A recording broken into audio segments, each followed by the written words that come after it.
मुअज़्ज़िज़ सामईन इकराम अस्सलामु अलैकुम व रहमतुल्लाहि व बरकातुहू। उम्मीद है आप तमामी हज़रात खैरियत से होंगे।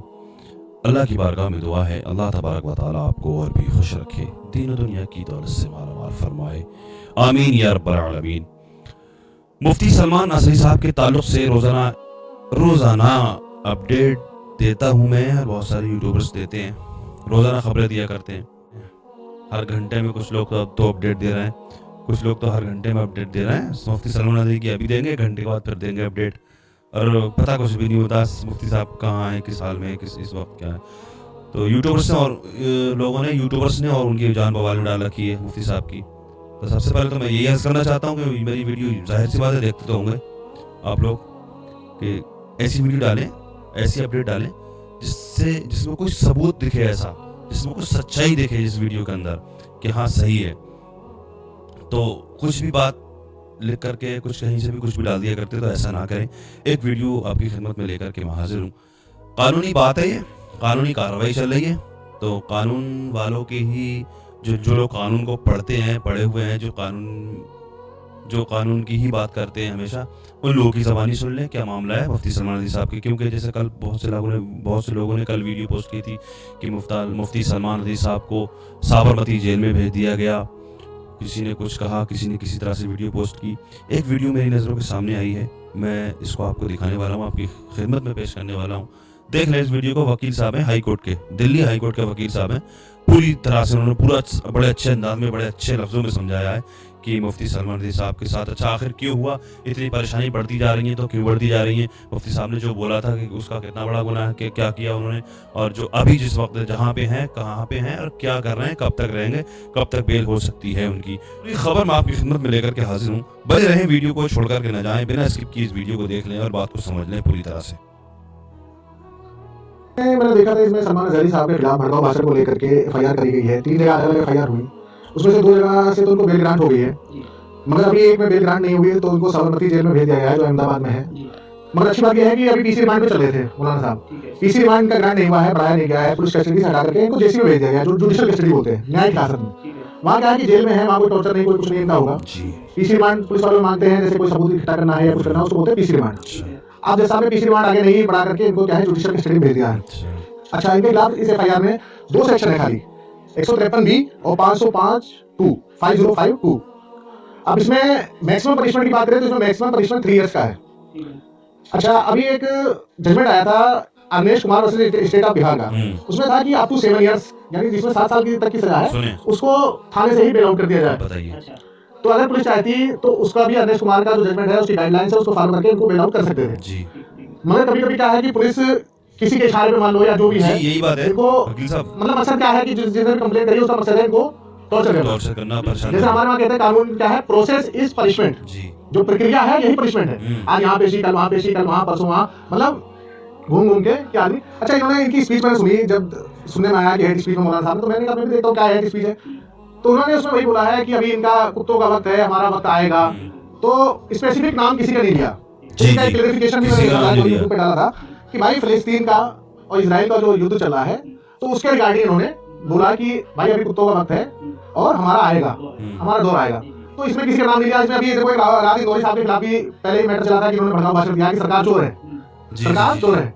तो उनके पास जब इन्वेस्टिगेशन के लिए लोग गए तो उन्होंने कहा भाई मैंने ये थोड़ी बोला कहाँ की सरकार चोर है, कहीं की भी हो सकती है भाई, ब्रिटेन की, अमेरिका की, कहीं किसी कंट्री का नाम नहीं लिया। तो उसमें एक मजाकिया तौर पे बोला कि जो बताया गया कि पुलिस वालों ने कहा कि हमें नहीं पता कहाँ की सरकार चोर है, तो उनका मैटर रफा दफा हो गया।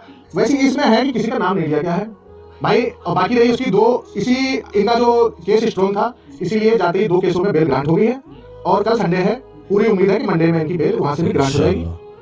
इसमें कितने % चांसेस हैं कि इनकी जो है मंडे को बेल हो जाएगी? 99% का 100% चांस है, क्योंकि कोई डायरेक्ट एलिगेशन नहीं है, कोई ऐसा ऑफेंस नहीं है, बस ये है कि बढ़ा चढ़ा करके पेश किया गया है। 100% बेल हो जाएगी, क्योंकि जो जज साहब हैं, जो भी हैं, अभी एक जज साहब थे इसमें वाई शर्मा जी, उन्होंने बेल ग्रांट करी। तो जज जो है दोनों तरफ की वो देख करके कि क्या है, किसका वो है, उसके आधार पे बेल आउट करता है। तो इसमें जब देखेंगे इसमें कोई ऐसा कुछ है नहीं, बेल हो जाएगी। बेल के बाद में चार्जशीट फाइल होगी, चार्ज फ्रेम होगा भाई, उसके बाद में वो चलेगा, अपना केस चलेगा, उसके बाद जो होगा, जो फैसला होगा वो करा जाएगा। मगर प्राइमा फेसी बेल बनती है। अच्छा वकील साहब एक चीज़ और मैं पूछना चाह रहा था कि इसमें हमसे कहाँ पे चूक हुई है, जैसे जो हमारी लीगल टीम है उनसे कहाँ चूक हुई है इसमें, कि जैसे कि अभी सुनने में ये आ रहा है कि वहाँ के मुदासर कोर्ट में पेशी हुई आज, खाली जो है पुलिस वालों ने दस्तखत करा के सीधा जो है ना जेल भेज दिया गया, कोई उनकी कोर्ट में पेशी नहीं हुई, कोई कुछ नहीं हुआ। तो ये लीगली जो है इसको देखा जाए तो इसका मामला क्या है? इसमें होता क्या है कि कभी कभी जैसे कि मजिस्ट्रेट साहब मान लिए छुट्टी पे हैं, लीव पे हैं, तो उसमें क्या करते हैं, ड्यूटी उनके पास पेश किया, या मोस्टली क्या होता है कि 4 बजे के बाद मजिस्ट्रेट उठ जाते हैं, ठीक है। तो उसमें क्या होता है कि नॉर्मल प्रोसीजर है कि प्रोड्यूस किया, साइन कराया, 14 दिन की जैसी मांगता है, तो 14 दिन की जैसी ग्रांट हो जाती है, 14 दिन पे आयु आता है, 14 दिन की जैसी, जब तक इनका चार्जशीट इनकी फाइल नहीं हो जाएगी वो बर्बाद रहता है। मगर जब बेल ग्रांट हो जाती है तो आयु को फिर पावर, आयु जब चाहे चार्जशीट फाइल करे। इसमें मैक्सिमम टाइम 60 दिन का और 90 दिन का होता है ऑफिस के अकॉर्डिंग। तो इसमें जो है जहाँ तक है मंडे में बेल ग्रांट हो जाएगी, और बेल ग्रांट होने के बाद ये बेल आउट हो जाएंगे, बाहर आ जाएंगे, बाकी अपनी जो है प्रक्रिया चलती रहेगी। और इसमें बाकी जो है वो दुनिया को पता है, मगर कुछ यूट्यूबर्स जो है लाइक और वो पाने के लिए बढ़ा चढ़ा करके कॉपी पेस्ट कर करके बात का बतंगड़ बना रहे हैं। मौलाना साहब की भी कोई सही बात नहीं है पब्लिक के सामने आ पा रही है, जिस वजह से बवाल खड़ा हो रहा है, ठीक है ना। तो लोगों से यही रिक्वेस्ट है कि बात का बतंगड़ ना बनाएं, जो रियल चीज है वो बताएं। बाकी हम लोगों को पूरा विश्वास है इंडियन जुडिशियल सिस्टम पे, जजों पे। भाई जो होगा इंसाफ होगा, जो है लॉ है सबके लिए बराबर है, कोई उसमें दिक्कत वाली बात नहीं है, ना कोई परेशानी की बात है। पीसी रिमांड से हट करके जेसी में जुडिशियल कस्टडी में चले गए हैं, बेल ग्रांट होगी, बेल बॉन्ड फर्निश्ड होगा।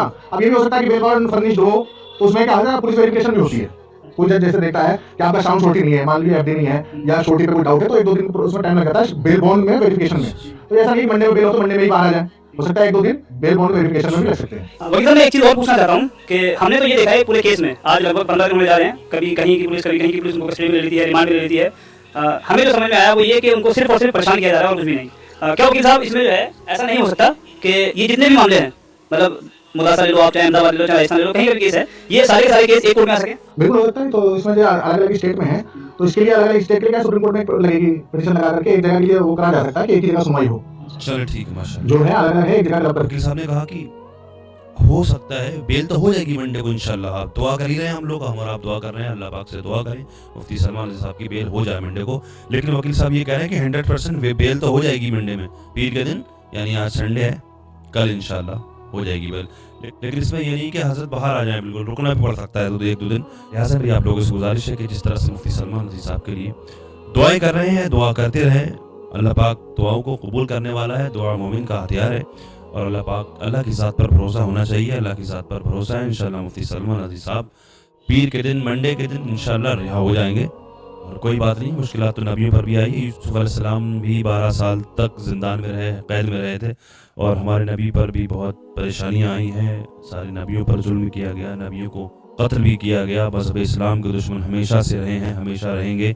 लिहाजा मेरी आप लोगों से गुजारिश है कि जिस तरह से दुआएं करते आए हैं मुफ्ती सलमान अजीज साहब के लिए, इसी तरह से दुआ करते रहें। इंशाअल्लाह अल्लाह ने चाहा तो मंडे के दिन, पीर के दिन हजरत की बेल हो जाएगी, कल जमानत हो जाएगी इंशाअल्लाह। और जिस तरह वकील साहब कह रहे हैं कि हो सकता है कि ऐसा भी हो सकता है कि 2 दिन 1-2 दिन रुकना भी पड़े, बाहर ना आए, तो इसमें भी कोई घबराने वाली बात नहीं है। लॉ सबके लिए बराबर है, इंशाअल्लाह ऐसा ही हो। और हमारा और आपका काम है दुआ करना, दुआ करते रहें, मुफ्ती सलमान अजीज साहब के लिए दुआ करते रहें। अल्लाह तबारक व तआला दुआ कबूल करने वाला है, अल्लाह की ज़ात पर भरोसा है, दुआ मोमिन का हथियार है, दुआएं करते रहें। इंशाल्लाह कल पीर का दिन है, पीर को इंशाल्लाह मंडे के दिन ज़मानत हो जाएगी मुफ्ती सलमान अजीज साहब की, अल्लाह की ज़ात से उम्मीद है। अल्लाह की बारगाह में दुआ है, अल्लाह तबारक व तआला मुफ्ती सलमान अजीज साहब को इज़्ज़त रिहाई अता फरमाए। जो लोग भी बेकसूर दुनिया में मुसलमान बेकसूर जेलों में कैद हैं, उन सबको बैइज़्ज़त रिहाई अता फरमाए। मुफ्ती कमर उस्मान गनी साहब को भी अल्लाह पाक उनकी हिफाजत फरमाए, उनको बैइज़्ज़त रिहाई अता फरमाए।